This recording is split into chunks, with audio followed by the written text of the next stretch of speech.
Dans les zones de Kagabandoro et puis de Buka, il y a des problèmes dans les structures sanitaires qui sont déplorables. Ces structures sanitaires sont pillées.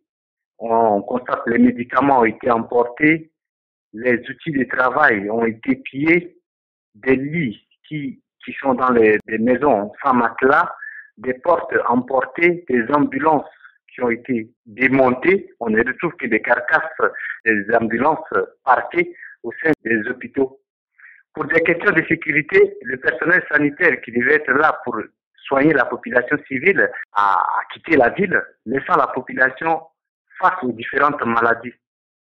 Ces derniers temps, on constate un retour timide du personnel soignant, mais ce personnel sur place ne dispose pas de moyens nécessaires pour mener à bien son travail qui consiste à apporter des soins de santé à la population. À titre d'exemple, pour les difficultés d'accès aux soins de santé, nous avons croisé une maman à 15 km de Buka, donc c'est le centre de santé le plus proche. Et cette maman a une fille d'environ 2 ans et quelques mois, malade du paludisme, mais dans un village vraiment désert, parce que pour des questions de sécurité, la population s'était entièrement retranchée dans la brousse. Et cette maman est là au bord de la route pour chercher à accéder au centre de santé le plus proche, sans moyen de transport, parce que pour des questions de sécurité, les véhicules ne circulent pas sur l'axe.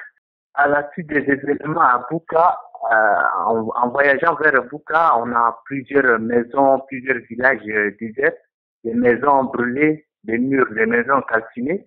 On constate une rare circulation de la population civile qui s'est retranchée sur des différents sites de déplacés, une absence de la police et de la gendarmerie pour le maintien de l'ordre. On constate que la population vit la peur au ventre et manque de tout.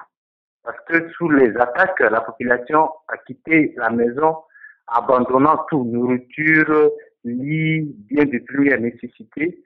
Et la vie quotidienne actuellement de la population est perturbée pour des questions de sécurité. Cette population, dont une partie se consacre à l'activité agricole et l'autre au petit commerce, ne peut plus mener cette activité en raison de la situation sécuritaire. Le Comité international de la Croix-Rouge, en coopération avec la Société nationale, la Croix-Rouge centrafricaine, donne de l'assistance d'urgence à cette population en termes de nourriture, en termes de gestion des dépouilles mortelles pour éviter des risques d'épidémie, ainsi que des soins de santé d'urgence avec des cliniques mobiles pour aller assister la population à 30-40 km et puis revenir à la base.